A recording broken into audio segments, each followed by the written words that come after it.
Good evening. A trade war with the United States now officially underway. U.S. President Donald Trump launching an unprecedented attack on our country's economy that will drive up prices on both sides of the border and undoubtedly damage the relationship between our two countries, traditionally close allies, friends, and neighbors. And the longer this goes on, the worse it will get. The U.S. imposed a 25% tariff on all Canadian goods at midnight with a 10% tariff on energy exports. Canada is responding with 25% retaliatory tariffs on $155 billion of U.S. goods. We have team coverage of the trade war tonight, including the protests it is sparking here in Ottawa, how it will impact grocery store prices, the auto sector, and otherwise raise costs for consumers, and the byproduct of the attacks coming north, a wave of patriotism sweeping across the country. We begin with CTV's Matt Skube on some of the immediate impacts we are seeing tonight. Matt. Well, Patricia, you mentioned it. It's day one of the trade war between two longtime allies. The impact going to be felt swiftly, and the longer this goes on, the more painful it gets. Let's start with the markets. Here in Canada, the Dow Jones fell by more than 670 points today, a sharp drop in the markets. The Nasdaq and the S&P 500 south of the border also suffering losses. When it comes to grocery prices, experts say shoppers will start seeing increases within weeks to a few months, depending on the products. Fresh fruits and vegetables are highly reliant on U.S. suppliers, so those prices may rise quickly. And while it may take a little longer to see price increases on processed food and packaged goods. Now, in parts of the U.S., there will also be pain at the pumps. The tariffs on energy could cause gas prices to rise 20 to 40 cents a liter a gallon. That's happening within a couple of weeks. Now, Trump has said he's imposing the tariffs because of drugs crossing the border, something Justin Trudeau is dismissing. Even the excuse that he's giving for these tariffs today of fentanyl is completely bogus, completely unjustified, completely false.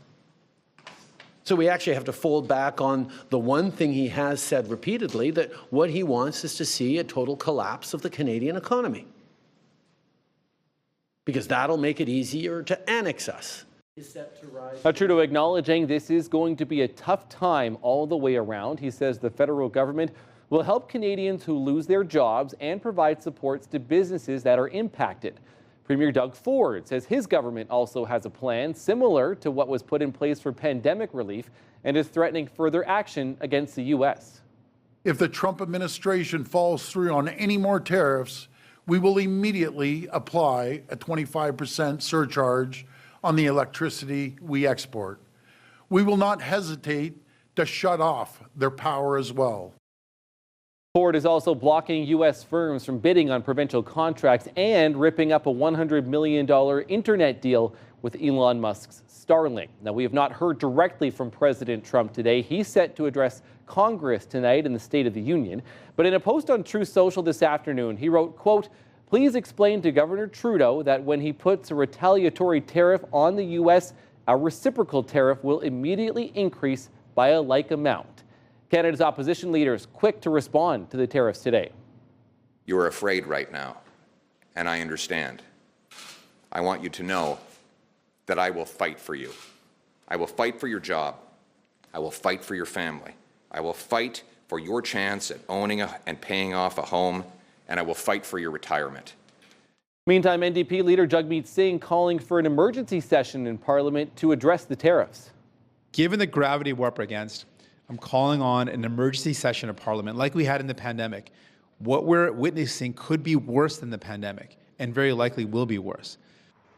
Parliament has been prorogued since Trudeau announced his resignation, Singh calling for the government to put together a comprehensive package to support affected workers. Now, the story continues to develop minute by minute. Late this afternoon, U.S. Commerce Secretary Howard Lutnick told Fox Business that Trump may be open to some sort of tariff relief for Canada and Mexico, but didn't provide any details. Now, Foreign Affairs Minister Melanie Joly responded to that on CTV News Channel's Power Play just a short time ago.